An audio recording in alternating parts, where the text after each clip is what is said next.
السلام علیکم، آپ دیکھ رہے ہیں ہو کیا رہا ہے۔ میں ہوں Faisal Abbasi, group editor 92 news. Irshad Ahmad Arif Sahab ساتھ ہیں، شکریہ ارشاد صاحب آپ کا۔ پاکستان کے عوام کے لیے اچھی خبر یہ ہے کہ پیٹرول کی قیمت میں 40 روپے فی لیٹر تک کمی کی گئی ہے، اور اب سوال یہ ہے کہ مہنگائی اس سے کتنی کم ہوگی۔ انتہائی خوشائند اقدام ہے، اس کے ثمرات پاکستان کے عوام تک پہنچیں۔ وزیر اعظم پاکستان نے اس بات کی ہدایت بھی کر دی ہے، اس پر مفصل بات کریں گے۔ دوسری اہم خبر پاکستان کی سیاست سے ہے۔ پی ٹی آئی کے سابق رہنما اور چیئرمین پی ٹی آئی کے قریبی ساتھی فاروق حبیب پی ٹی آئی چھوڑ چکے ہیں، اور انہوں نے استحکام پاکستان پارٹی میں شمولیت اختیار کر لی ہے۔ پی ٹی آئی چھوڑتے ہوئے انہوں نے اپنی سابق جماعت کے سربراہ پر ایک چارج شیٹ بھی دی ہے، اس پر بھی کچھ مفصل بات کریں گے۔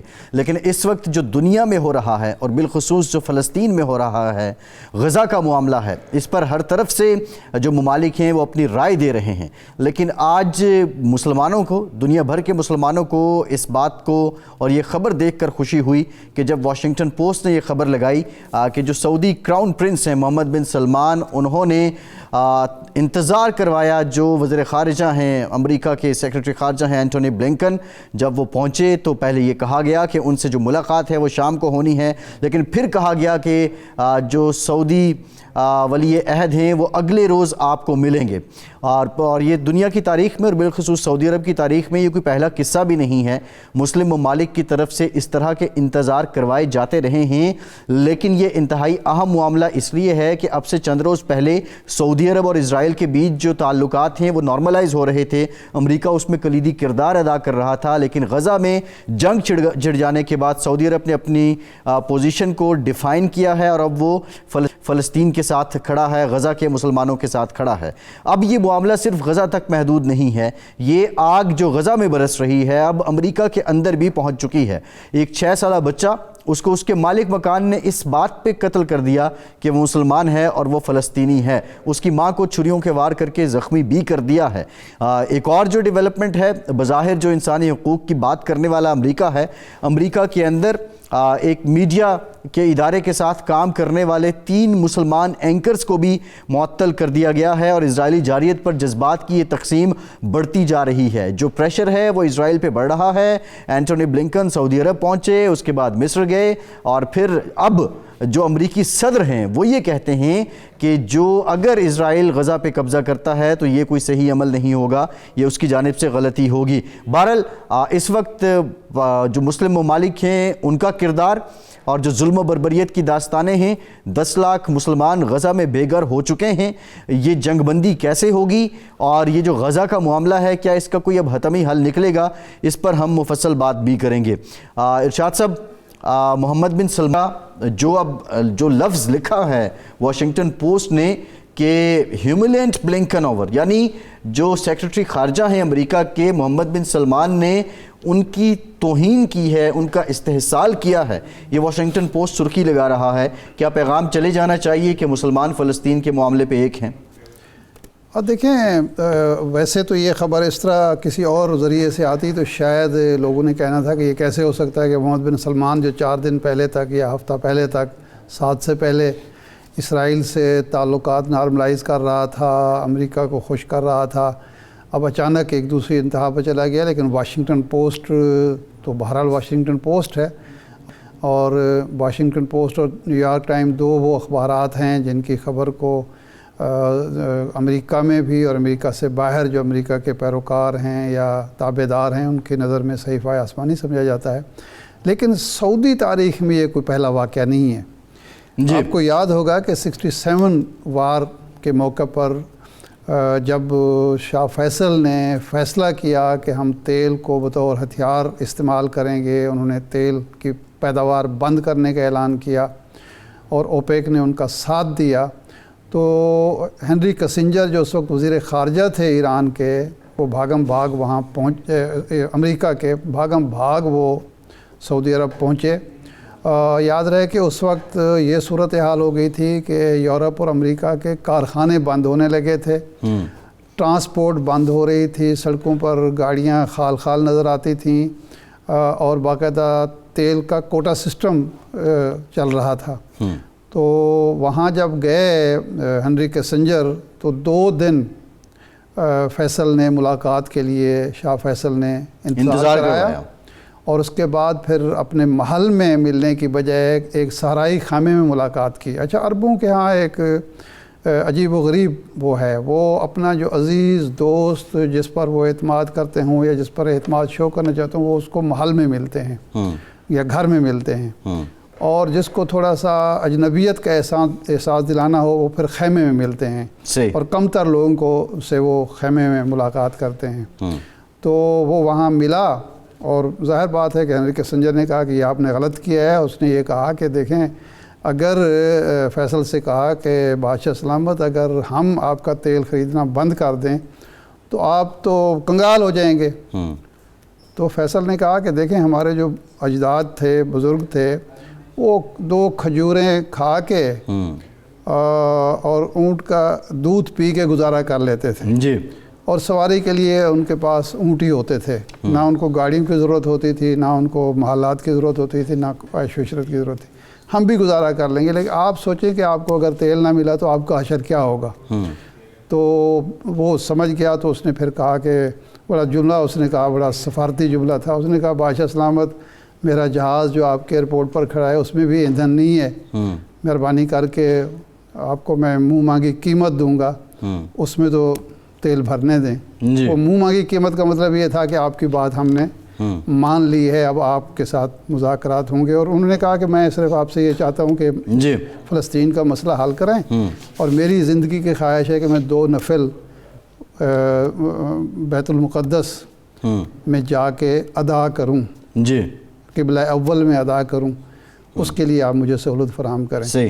تو یہ جو محمد بن سلمان نے ایک علامتی طور پر امریکہ کو باور کرایا ہے کہ آپ مسئلہ فلسطین اگر حل نہیں کریں گے اور فلسطینیوں پر مظالم کو ٹھنڈے پیٹوں آپ برداشت کریں گے تو ہم سے یہ توقع نہ رکھیں کہ ہم آپ کا استقبال کریں اور آپ کے ساتھ تعلقات بڑھائیں یا اسرائیل کے ساتھ. لیکن افسوس یہ ہے کہ عالم اسلام کی حالت جو ہے اس وقت بہت ہی بری ہے, بہت ہی بری ہے. اور اس وقت تو 2 ہی ملک ہیں, ایران اور سعودی عرب ہی کھڑے ہیں, باقی تو بس اسرائیل. شاہ صاحب یہ جو آپ بات کر رہے ہیں بالکل ٹھیک ہے, اور آپ نے شاہ فیصل ذکر کیا تو obviously پھر بھٹو صاحب کا بھی نام آتا ہے. بالکل. نیر بخاری صاحب نے ہمیں جوائن کیا ہے, پیپلز پارٹی کے سیکریٹری جنرل ہیں. بخاری صاحب ایک تاریخ ہے مسلم امہ کو لیڈ کرنے کی, پاکستان کی ایک تاریخ ہے, اور پھر پاکستان میں آپ کی جماعت کے جو قائد ہیں, قائد عوام کی ایک تاریخ ہے. اس میں اب یہاں یہ بہت بات کی جا رہی ہے کہ بھٹو صاحب نے اس وقت طیارے بھیج دیے تھے. آج آپ کی جو جماعت ہے ان حالات میں اس کی پوزیشن کیا ہے, اور جو موجودہ حکومت ہے اس سے وہ مطالبہ کیا کرتی ہے, اور پاکستان کو کرنا کیا چاہیے فلسطین اور غزہ کے معاملے پہ؟ معذرت کے ساتھ آپ ڈھنگ کا کوئی جلوس اور کوئی مظاہرہ نہیں کر سکے. شکریہ. جی گزارش ہے کہ آپ نے جس وار کا ذکر کیا پروبیبلی وہ 1973 کی وار تھی. جی وہ 67 کی وار میں آئل کو ایز اے ویپن یوز نہیں کیا گیا. نہیں 73 سوری. اور ذوالفقار علی بھٹو, جی ذوالفقار علی بھٹو شہید اس وقت پرائم منسٹر آف پاکستان تھے. جی اور یہ انیشیٹو بھی ذوالفقار علی بھٹو شہید کا تھا کہ عرب ورلڈ کو اور بالخصوص مڈل ایسٹ کے جو آئل پروڈیوسنگ کنٹریز ہیں ان کو یہ باور کروایا کہ آپ پیٹرول کو as a instrument, as a ہتھیار بھی استعمال کریں. اور برطانیہ کے عیسائی محل میں بھی پھر موم بتیاں جلنی شروع ہو گئی تھیں. پھر جاپان میں بھی موم بتیاں جلنی شروع ہو گئی تھیں. تو بڑا ایک مؤثر ہتھیار استعمال ہوا اس وقت. اور 73 کی وار میں بہت سارے ایریے جو 67 کی وار میں اسرائیل نے لے لیے تھے وہ واپس بھی کروائے گئے. بالکل. جس میں گولان ہائٹس بھی جو ہیں وہ واپس ہوئے. آج میں سمجھتا ہوں کہ یہ یونائٹڈ نیشنز کا کوئی ڈبل سٹینڈرڈ ہے, دوہرا معیار نظر آتا ہے. یہاں پہ اسلام دشمنی کے علاوہ انسانیت دشمنی بھی ہو رہی ہے. جی بالکل. باقی تو دنیا میں کہیں بھی کوئی بات ہوتی ہیومن رائٹس کی بات کرتے ہیں, یہ ویسٹرن ورلڈ بات کرتا ہے یا کرسچن ورلڈ بات کرتا ہے, بھائی یہ بھی کہوں گا. اچھا. یہ جوز کے جو ہیں ریبر اور رہنما وہ بھی بات کرتے ہیں ہیومن رائٹس کی. لیکن ان کو ہیومن رائٹس نظر نہیں آتے کہ جہاں پہ 10 لاکھ فلسطینیوں پہ بمباری کر رہے ہیں بلا تفریق. جی جنگ کے بھی کوئی اصول ہیں جی اور کچھ طریقے ہیں کہ سویلین آبادیوں پہ کبھی بھی بمباری نہیں کی جاتی. ہم نے بھی انڈیا کے ساتھ جنگیں کی، لیکن یا باقی جو ملکوں کی بھی جنگیں ہوتی ہیں تو یہ جنگی اصولوں سے انحراف ہوتا ہے کہ آپ سویلین آبادی پہ بمباری کریں یا گولہ باری کریں. جی فوجی انسٹالیشنز ہیں، فوجیں لڑتی ہیں آپس میں. صحیح. تو نہتے فلسطینیوں پہ جس قسم کے پچھلے کوئی 8-10 دن سے یہ بمباری ہو رہی ہے، جس طرح لوگ شہید ہو رہے ہیں، جی وہ دنیا کے سامنے ہے. اسلامی دنیا خالی اب مطالبات سے نہیں، جی میں سمجھتا ہوں کہ فلسطینیوں کی سپورٹ بہت ضروری ہے، اور اسلامی دنیا کے پاس اتنے وسائل ہیں کہ ان کو سپورٹ کریں، جی اور ہر جگہ سپورٹ کریں، صحیح. ہر فورم پہ سپورٹ کریں. ٹھیک. ارشاد صاحب نے کہا جلوسوں سے مسائل حل نہیں ہوتے. جی جلوس اپنے ملک میں آپ روڈ بلاک کر دیں گے، اپنے ملک میں کوئی جلاؤ گلاؤ کر دیں تو اس سے کیا بینیفٹ؟ جی ابھی تو ضرورت یہ تھی کہ ان کو دواؤں کی ضرورت ہے، جی ان کو خوراک کی ضرورت ہے، صحیح. اس قسم کی مالی امداد چاہیے ان کو، ان کی ایگزسٹنس کے لیے. جی ان کو خوراک چاہیے، دوائیں چاہیے، ان کو میڈیسل فیسلٹیز چاہیے، کیونکہ وہ دینا بہت ضروری ہے. اور بھلا آپ جنگ میں کچھ ان کی مدد کرتے ہیں کہ نہیں کرتے، لیکن کم از کم اسلامی دنیا کو یہ کردار تو ادا کرنا چاہیے. جو پڑوس کے ملک ہیں ان کے ذریعے بھی ان کو امداد فراہم کی جانی چاہیے. اور بربریت یہ کہ خود بخاری صاحب نے کہا کہ آپ بخاری صاحب قطع کلامی نکل معاف جائیں. بخاری صاحب قطع کلامی معاف، آپ کیا سمجھتے ہیں ایک تجربہ کار سیاستدان کے طور پر کہ اس وقت جو عالم اسلام پہ مردنی چھائی ہوئی ہے 1-2 ملکوں کے سوا، باقی بالکل مہر بلب ہیں، اور یہ جو آپ انسانی امداد کی کہہ رہے ہیں وہ بھی تو کوئی نہیں ہو رہی، نہ کوئی سیاسی جماعت کر رہی ہے، نہ حکومت کر رہی ہے. اس کی وجہ کیا ہے؟ خوف ہے امریکہ کا، اسرائیل کا؟ آبویسلی جو انٹرنیشنل پلیئرز ہیں جی، جی کولڈ وار تو پھر دوبارہ شروع ہو گئی ابھی. جی پہلے 2 ملکوں کے درمیان تھی، اب ایک تیسرا ملک بھی اس میں شریک ہے. اور پھر میں سمجھتا ہوں کہ بنیادی ایشو عرب ورلڈ کا تھا. جی پیلسٹائن کا ایشو بیسیکلی مڈل ایسٹ کا ایشو تھا. پھر پاکستان، مطلب قائد اعظم محمد علی جناح نے بھی اس کو بڑا امپورٹنس دی اور کہا یہ قبضہ ہے یہودیوں کا. جی اور یہ پلاننگ جو تھی وہ برٹشرز کی بہت پہلے سے تھی. جی اور برٹشرز کی ماں پہ بھی یہ اسرائیل ایک ملک کریٹ کیا گیا، اور اس میں پھر امریکہ بھی شامل تھا. صحیح. آج ویسے میں سمجھتا ہوں کہ چائنا کی ہمدردیاں بالکل فلسطینیوں کے ساتھ ہیں. جی آج رشینز کی بھی ہمدردیاں ان کے ساتھ ہیں. جی تو اسلامک ورلڈ کو ان 2 جو سپر پاورز ہیں ان کو پرسویٹ کرنا چاہیے، جی اور ان کو شامل کرنا چاہیے اس امداد کے لیے جو فلسطینیوں کی امداد ہو سکے. جی اور پھر یہ اب پچھلے 70-75 سال سے یہ ایشو ہے، اس ایشو کو ریزالو ہونا چاہیے. کب تک وہ نہتے کہ فلسطینی اپنی جانوں کا نذرانہ پیش کرتے رہے؟ بچے، بوڑھے، عورتیں، وہ ان کی بمباری کا نشانہ بن رہے ہیں. جی تو اس کے لیے عرب ورلڈ کے ساتھ ساتھ مسلم دنیا کو اپنی اسٹرینتھ شو کرنی چاہیے. جب تک آپ اسٹرینتھ نہیں شو کریں گے، نہ امریکہ آپ سے بات کرے گا، نہ اسرائیل بات کرے گا. کمزور آدمی سے کوئی گفتگو نہیں کرتا ہوتا. ٹھیک ہے. یہ معاشرے میں بھی دیکھ لیں. جی بخاری صاحب، بہرحال اس پہ ظاہر ہے جو آپ بات کر رہے ہیں وہ بات بالکل بجا ہے. ایک اتفاق مسلم ممالک کا آنا چاہیے. ذرا پاکستان کی سیاست پہ آ جاتے ہیں. نواز شریف صاحب اب واپس آ رہے ہیں. راجہ پرویز اشرف صاحب نے کہہ دیا، خورشید شاہ صاحب نے کہہ دیا، حسن مرتضیٰ صاحب کہہ رہے ہیں کہ یہ کوئی سمجھوتا ہے اور اس کے بعد آ رہے ہیں. اتنے بڑے وہ لیڈر ہیں، وہ اپنے ملک واپس آ رہے ہیں، تو یہ کیا، اس میں کیا سمجھوتا ہے؟ وہ تو جب چاہیں آ سکتے ہیں. دیکھیں، یہ جو بات کی اس آؤٹ آف کنٹیکسٹ نہیں جانا چاہیے ہمیں. اگر تو ان کو بغیر پوچھے ان کو اجازت مل جاتی ہے کہ وہ لینڈ کریں اور پھر وہ جلسہ گاہ چلے جائیں، تو پھر تو یہ نظر آئے گی. جی اس لیے کہ میاں صاحب ایک کنوکٹڈ آدمی ہے. صحیح. بالکل یہ ملک ہے ان کا, 3 دفعہ وہ وزیر اعظم رہ چکے ہیں, ان کو ملک میں واپس آنا چاہیے, ان کو اپنا سیاسی کردار ادا کرنا چاہیے, لیکن قانون کی بھی حکمرانی تو ہونی چاہیے. صحیح. قانون کے سامنے بھی تو کسی کو جواب دہ ہونا چاہیے. جی. مثلاً آرڈر جو ہے وہ ہائی کورٹ کا ہے جی. کہ ان کو ایبسکانڈر بھی ڈکلیئر کیا ہوا ہے. ٹھیک. ان کی بیل ایک پرٹیکولر پیریڈ کے لیے تھی. صحیح. اب وہ پیریڈ ایگزاسٹ ہو گیا. جی. تو کل جب آرڈر جو ہائی کورٹ کا ہے وہ ان فیلڈ ہے, صحیح. وہ مؤثر بعمل ہے. اچھا. اس کو وہ نہ تو سسپینڈ ہوا ہے, جی. نہ وہ سیٹ اسائڈ ہوا ہے, صحیح. نہ اس میں ریلیف ملی ہے. صحیح. تو کورٹس کے آرڈرز کو امپلیمنٹ کون کرتا ہے؟ ٹھیک. کورٹس کے آرڈرز کو امپلیمنٹیشن ایگزیکٹو کرتی ہے. درست. کورٹس کے کوئی اپنا پولیس آفسر تو نہیں ہوتا, جی. کوئی اپنا اسسٹنٹ کمشنر ڈپٹی کمشنر تو نہیں ہوتا. جی. کورٹ تو آرڈر کرتی ہے, اور آرڈر ایگزیکیوٹ کس نے کرنے ہیں؟ وہ انتظامیہ نے کرنی ہے. صحیح. اگر وہ آرڈر آج فیلڈ میں بھی ہے, جی. وہ سسپینڈ بھی نہیں ہوا, وہ سیٹ اسائڈ بھی نہیں ہوا, تو پھر انتظامیہ کی ذمہ داری ہے کہ اس جو فیصلہ ہے, آرڈر ہے, اس پہ عمل درآمد ہو. جب کوئی ایبسکانڈر ڈکلیئر ہو جائے جی. تو ضابطہ فوجداری یہ کہتا ہے کہ کسی ملزم کو, یہ تو مجرم ہے, جی. کسی ملزم کو ایک کامن آدمی بھی گرفتار کر کے پولیس کے حوالے کر سکتا ہے. اچھا. یہ ضابطہ فوجداری کہتا ہے نا. ٹھیک.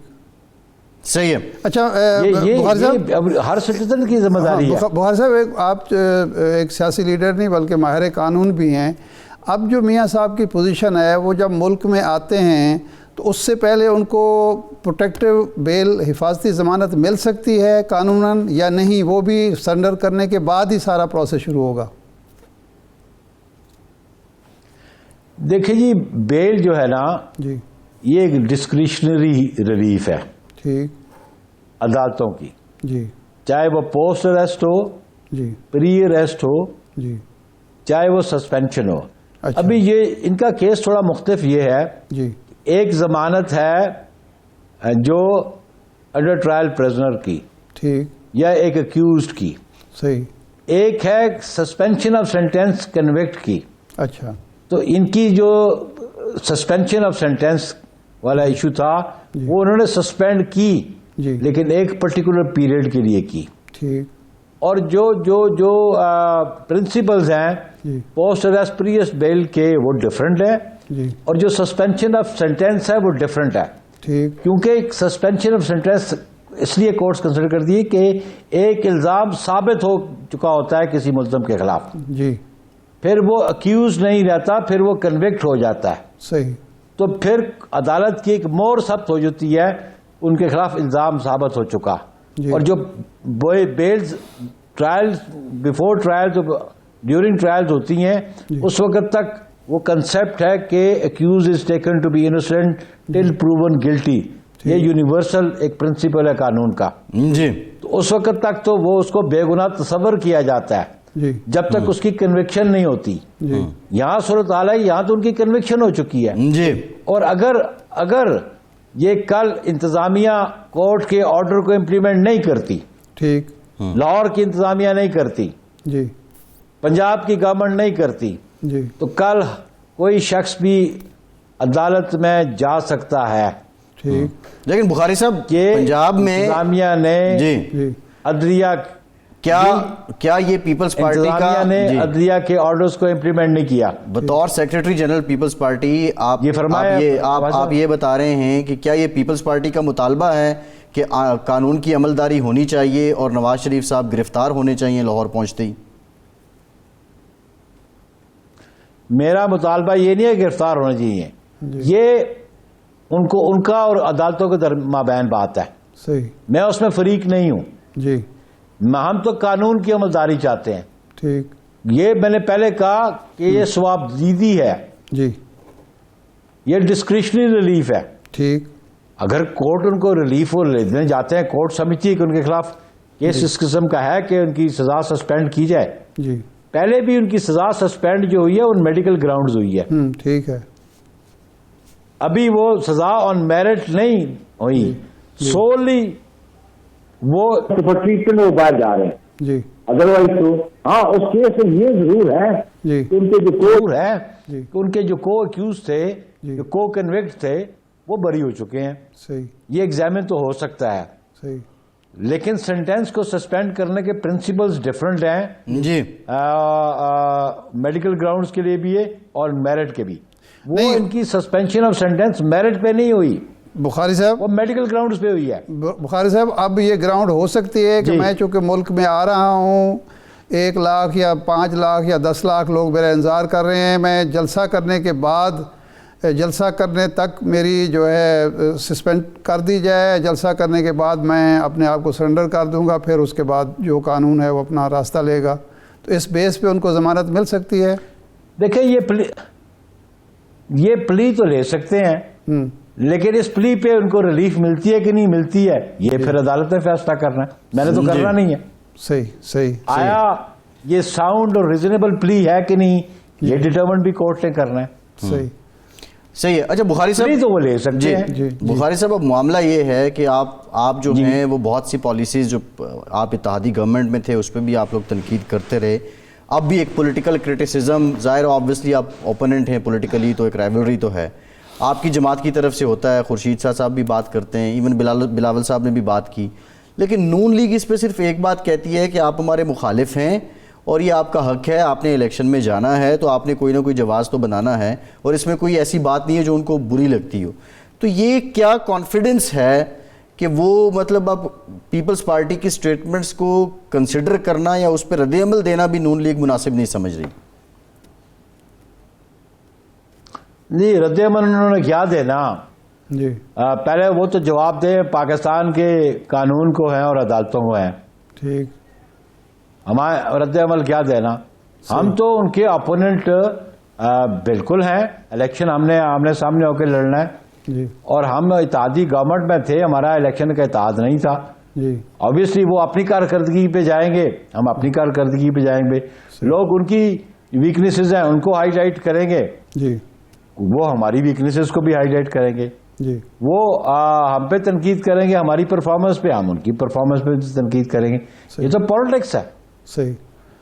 تو اچھا اس میں حیرانگی کی کوئی قطن کوئی بات نہیں ہے. نہیں, وہ تنقید کا بھی نہیں جواب دے رہے. سمجھتے ہیں جی کہ آئین سب کے لیے یکساں ہے, صحیح. قانون سب کے لیے یکساں ہے, ٹھیک, آئین اور قانون کی عملداری ہونی چاہیے. وہ کہتے ہیں ایکوالٹی بفور لا, ٹھیک, every citizen is equal before law. جی ہم تو اس پہ بلیو کرتے ہیں. نہیں, لیکن آپ سمجھتے ہیں کہ مسلم لیگ نون کے ساتھ کوئی خصوصی سلوک, امتیازی سلوک, بہتر سلوک ہو رہا ہے آپ کے مقابلے میں یا دوسرے مخالفین کے مقابلے میں؟ بالکل, یہ تو ہم نے سمجھا کہ پروونس آف پنجاب میں سول بیوروکریسی کی شفلنگ اس طرح نہیں ہوئی جس طرح سندھ میں کی گئی. ٹھیک, ڈیولپمنٹ کے پروجیکٹس جو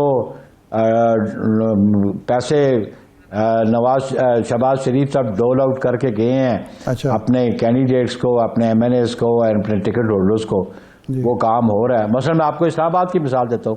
جی ایک پینی بھی میں پیپلز پارٹی سے یہاں الیکشن کنٹیسٹ کرتا تھا, سینٹ بھی, نیشنل اسمبلی بھی, ہمارے کہنے پہ تو ایک گلی بھی سڑک نہیں دی ہے. مسلم لیگ والوں پہ رانا ثناء اللہ ڈش آؤٹ ڈول آؤٹ کرتے رہے پیسے, اور ان کے جو تینوں حلقوں میں کینڈیڈیٹس ہیں ان کو پروجیکٹس ملے ہیں. صحیح, پوسٹنگ ٹرانسفر ان کے کہنے پہ ہوتی رہی ہے. آئی جی ان کا تھا, چیئرمین سی ڈی اے ان کا تھا, چیف کمشنر ان کا تھا. نہیں یہ پارٹی کا تو کچھ یہ نہیں تو تھا. نہیں, یہ تو حکومت ان کی جب تھی. اب بھی کوئی سلوک ایسا ہو رہا ہے؟ آپ دیکھیں جی, ان پہ پھر پابندی نہیں لگی نا, وہ آن گوئنگ پروجیکٹس پہ چل رہے ہیں ابھی تک. اچھا, حالانکہ اناؤنس پہلے ہوئے, آن گوئنگ ان کی کیٹیگری کے بعد ایگزیکیوشن شروع ہوئی. ٹھیک, لیکن اگر یہ آن گوئنگ ہے تو ہمارے سندھ میں وہ جو فلڈ افیکٹڈ تھے وہ پروجیکٹ روک دیے گئے تھے. اچھا, ہم نے مطالبہ کیا, الیکشن کمیشن سے مطالبہ کیا, جی, اور پھر الیکشن کمیشن نے کہا, ہم نے کہا جو فارنرز کی ڈونیشن سے ریہیبلیٹیشن ہو رہی ہے فلڈ افیکٹڈ لوگوں کی, وہ پروجیکٹس تو ہمیں کرنے دیں. جی جی ٹھیک آن گوئنگ پروجیکٹس تو چلنے دیں. جی صحیح ہے. تو یہ ہم سمجھتے ہیں کہ ڈسکرمنیٹری ایٹیچیوڈ بالکل اس کیئر ٹیکرز کا ہے. صحیح ہے, ٹھیک ہے. بہت شکریہ نیر بخاری صاحب, آپ کا بہت شکریہ, آپ ہمارے ساتھ موجود تھے. ایک بریک کے بعد دوبارہ حاضر ہوتے ہیں.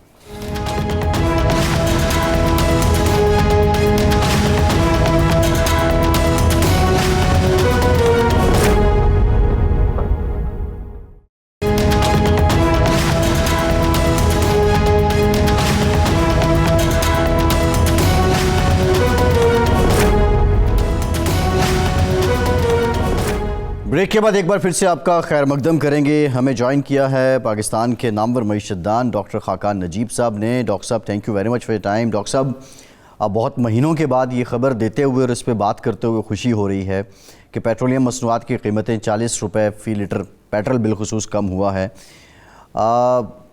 بہت زیادہ بات آپ کرتے تھے کہ پہلے اگر ہم جو ان پرنسپل فارمولاز ہیں یا جو رولز ہیں ان پہ عمل کر لیں تو پھر ریلیف کا ٹائم آئے گا. تو یہ جو قیمتیں گری ہیں ہم یہ سمجھیں کہ اب بھلا ٹائم شروع ہو چکا ہے, اب اسی کے ارد گرد رہیں گی یا مزید آنے والے دنوں میں اوپر بھی جا سکتی ہیں. یہ خوشی کتنی کنسسٹنٹ ہے؟ فیصل, آپ نے اور میں نے بہت دفعہ بات کی ہے ارشاد صاحب اور کو شامل کر کے, اور ہم نے ہمیشہ یہ کہا ہے کہ Pakistan sticks to the IMF program. اگر پاکستان اپنے انفلوز کو بہتر کرے, اگر پاکستان یہ جو انلیگل السٹ مارکیٹس ہیں ان کو نکالے, اگر پاکستان افغان ٹرانزٹ ٹریڈ کو ٹھیک کرے, اگر اسمگلنگ کو ٹھیک کرے, تو پاکستان کے ایڈمنسٹریٹو میجرز پہلا لائن آف ڈیفینس ہیں ان چیزوں کو کرب کرنے کے لیے. وہ لائن آف ڈیفینس نے کام کیا ہے. میں ہمیشہ پاکستان میں, آپ کو پتا ہے لوگ کہتے ہیں کہ پاکستان کی اسٹیٹ کی کوئی ریٹ نہیں ہے. I have never agreed with this. میں نے گورنمنٹ میں 11 سال کام کیا. جب ہم نے ریٹ ایگزرٹ کی ہے, ابھی آپ دیکھ لیجئے, ریٹ ایگزرٹ کیا ہے تو انلیگل مارکیٹ کو غائب کیا ہے, افغان ٹرانزٹ ٹریڈ کو کم کیا ہے. میں ابھی بھی کہتا ہوں کہ ایسا نہیں ہے کہ مطلب ختم ہو گیا. اس کو کمپلیمنٹ کیا کہ ہم نے کہا کہ آپ کے 25% کنٹینر کو ہم چیک کریں گے. ہم نے نیا SRO ایشو کیا.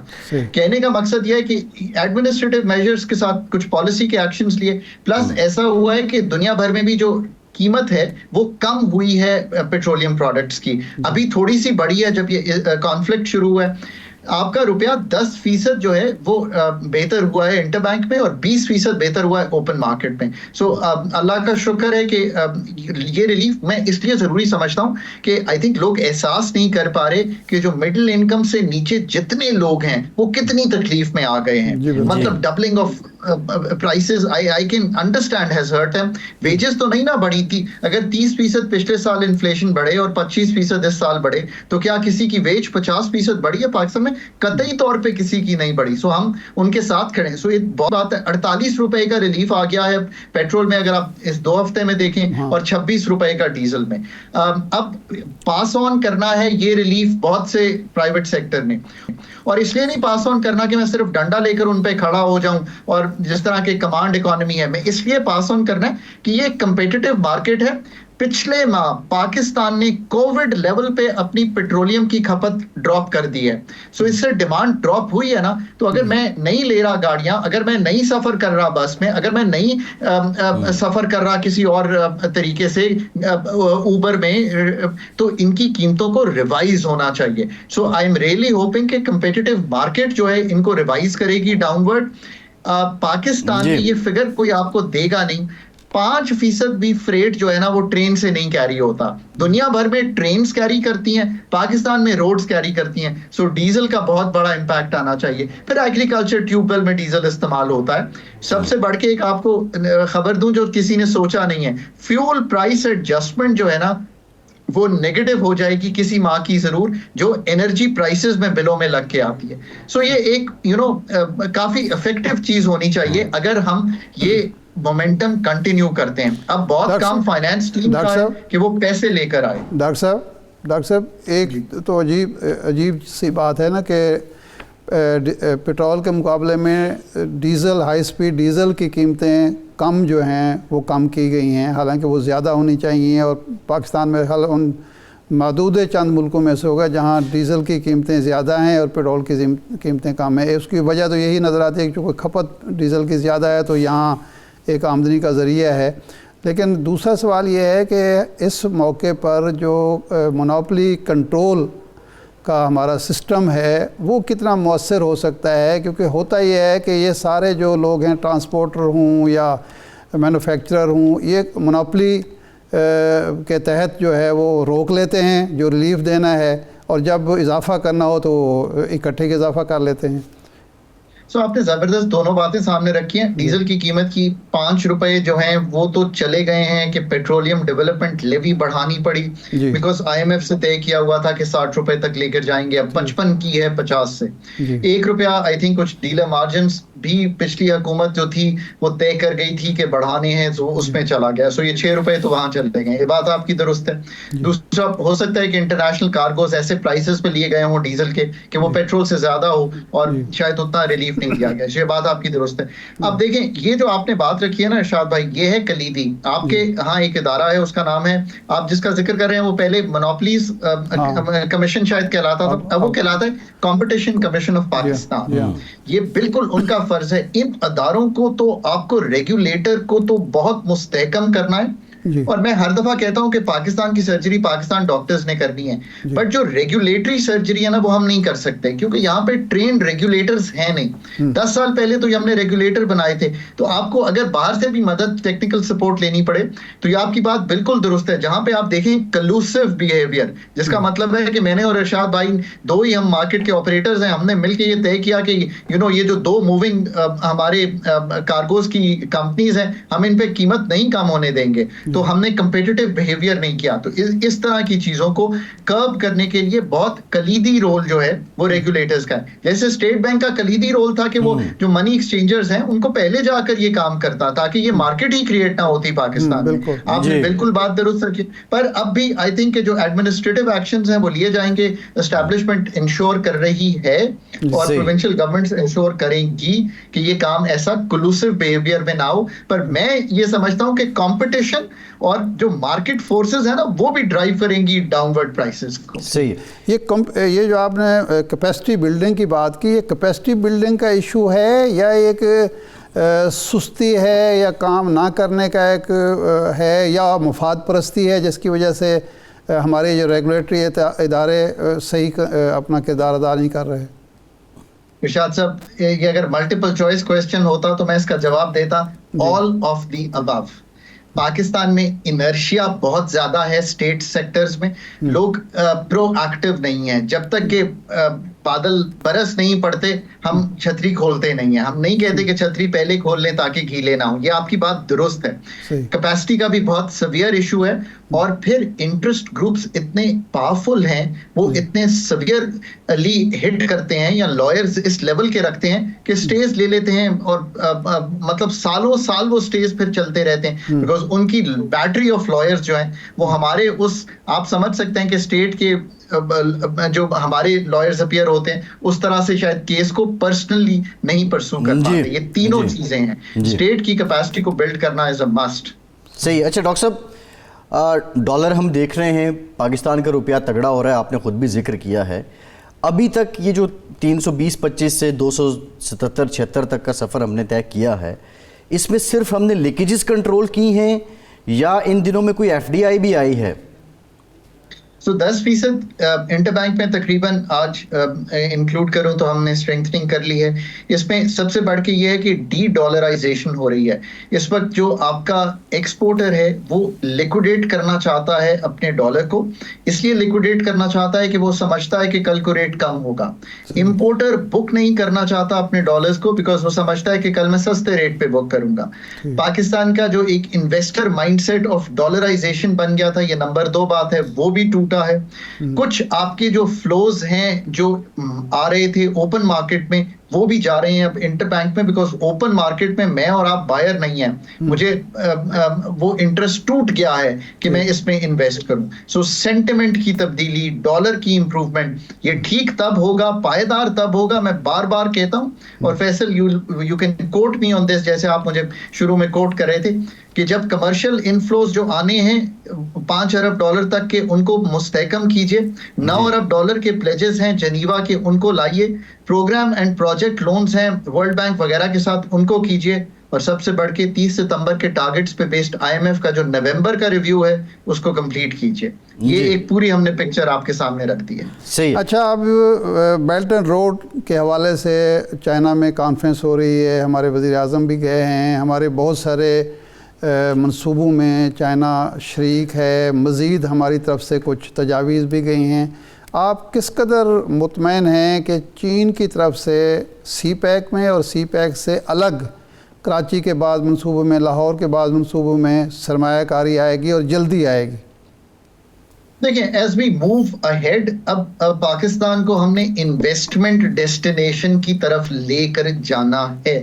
اور جب میں یہ کہتا ہوں میرا پہلا ٹارگٹ ڈومیسٹک انویسٹر ہے, میں بہت کلیئر ہوں اس چیز پہ, ڈومیسٹک انویسٹر کو ایکسائٹ کرنا ہے, بٹ ساتھ ساتھ ایف ڈی آئی تو لانی ہے نا. پاکستان کی $1.5-2 ارب ایف ڈی آئی آتی رہی ہے پچھلے 8-10 سال میں. یہ قطعی طور پہ پاکستان جیسے ملک کے لیے ناکافی ہے, اور ٹیکنالوجی کا ٹرانسفر, پروفیشنل ان پٹ کا ٹرانسفر, سی پیک 2 جو ہے وہ ہم نہیں کر پائے. یہ تو بات درست ہے نا. جو انڈسٹری ویتنام چلی گئی وہ پاکستان آنا چاہیے تھی. ہماری ایس ای زیز جو ہیں جو ہم نے یہ بنائیں کہ ہم اسپیشل اکنامک زونز بنائیں گے, اسپیشل ٹیکنالوجی زونز بنائیں گے, ان کو نہیں بھر سکے. سو آئی ایم ریئلی ہوپنگ کہ سیکنڈ فیز میں ہم جائیں گے. اب ہم مڈل ایسٹ بھی جا رہے ہیں یہی کام کرنے کے لیے تھرو دی اسپیشل جو یہ انویسٹمنٹ فیسلٹی کاؤنسل ریاض میں ہوئی ہے, اب یو اے میں ہو رہی ہے. سو اس طرف بھی جا رہے ہیں. So let's hope. اب یہ ایک قدم ہے, یہ ٹائم کنزیومنگ ہے, یہ محنت طلب ہے, یہ کنیکٹیوٹی مانگتا ہے, یہ پاکستان کو ایز اے ڈیسٹینیشن پچ کرنا مانگتا ہے, یہ پاکستان کی ایک پروفیشنل سائٹ مانگتا ہے. So there are lot of things. Privatisation بھی آگے بڑھانی ہے. ریاض سے جو مجھے ان پٹ آئی ڈاکٹر صاحب وہ یہ تھا کہ وہ سعودی دوست ہمارے یہ کہتے ہیں کہ یہ لوگ ایک تو پروجیکٹ بہت زیادہ فیزیبل پریکٹیکل پروجیکٹ لے کے نہیں آتے, لیکن جو اب تھوڑی بہت اگر کوئی ہو جائے وعدہ وہی تو اس کے بعد جا کے اتنا شور مچاتے ہیں کہ ہمارے لیے مسائل کھڑے ہو جاتے ہیں. تو یہ تاثر درست ہے؟ دیکھیے تاثر ایک تو پہلے یہ درست ہے کہ ایک چیز سامنے رکھ دیتا ہوں. ریاض کے کانٹیکسٹ میں 2019 میں رائل ہائنس پاکستان آئے, مطلب میں ٹیبل پہ موجود تھا, گفتگو ہوئی کہ ہم ریفائنری سیٹ کریں گے. آج آپ سے بات کر رہا ہوں, ہم کہاں کھڑے ہیں اکتوبر 2023 میں. ریفائنری کہیں نظر آئی آپ کو؟ پاکستان نے کیا فالو کیا اس کو؟ پاکستان نے کیا مطلب وہ سارے سٹیپس کمپلیٹ کیے؟ انرشیا کی بات آپ نے کی, یہ وہی بات ہے. اس کے بعد باٹل نیکس ہیں پاکستان میں. اور تیسری پھر یہ بات ہے کہ ہم بات پہلے بہت بڑی کر دیتے ہیں کہ پتہ نہیں کیا ہونے والا ہے. میں کہتا ہوں کہ یار پہلے میں امتحان پاس کروں, پھر اس میں اے گریڈ لاؤں, اور پھر میں واویلا بھی مچاؤں کہ آئی ہیو ڈن دیٹ. ہم ابھی امتحان دے رہے ہوتے ہیں تو ہم کہتے ہیں کہ یہ اچھی بات ہے کہ ہم امتحان میں انٹر کر گئے ہیں. اب میں اس کو اس طرح کہتا ہوں کہ پاکستان امتحان میں انٹر کر گیا کہ جی اب ہم دے رہے ہیں امتحان کے انویسٹمنٹ کی, ہم ایک فضا بنانا چاہ رہے ہیں. یہ بڑی اچھی بات ہے کہ آپ نے وہ امتحان لینے کے لیے اپنے آپ کی ایک ترغیب دی ہے. ابھی اس کی تربیت تو کر رہے ہیں پر ترغیب ضرور دیا کہ یہ کام ہونے والا ہے. اس کو اس طرح سے ہم ورلڈ کپ میچوں میں شریک ہونے کو بڑی کامیابی سمجھتے ہیں, جیتنا ہمارے کو مد نظر نہیں ہوتا زیادہ.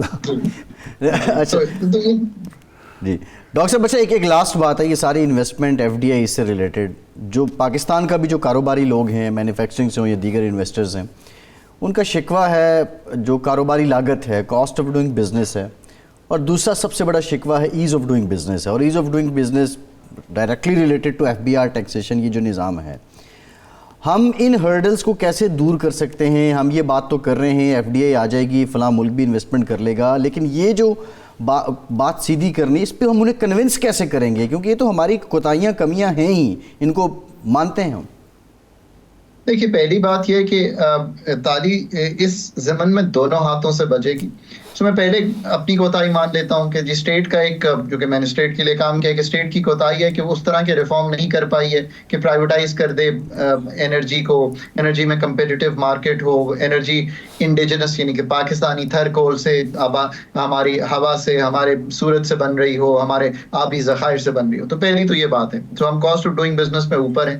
ہم ایز آف ڈوئنگ بزنس اب کوشش کر رہے ہیں ون ونڈو آپریشن کے تھرو.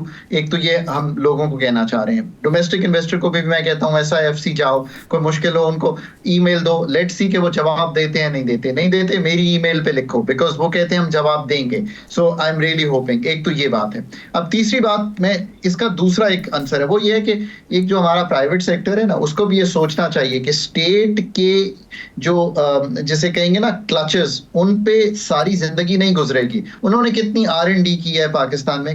کون سا پرائیویٹ سیکٹر ہے جس کی کتاب میں لکھا ہو کہ میں ریسرچ اینڈ ڈیولپمنٹ کرنا چاہتا ہوں, سوائے اس کے کہ میں DLTL کی مد میں پیسے لینا چاہتا ہوں, میں سبسڈیز کی مد میں پیسے لینا چاہتا ہوں. انہوں نے کون سے کمپیٹیٹیو اپنے آپ کو بنایا ہے دنیا کے. اس کو بھی سوچنا چاہیے نا. یہ سوچ ان کو بھی آنی پڑے گی. انہوں نے جب بھی منافع کمایا ہے تو پاکستان سے باہر رکھا ہے. یہ بھی بات درست ہے نا, مطلب حقیقت تو یہی ہے. انہوں نے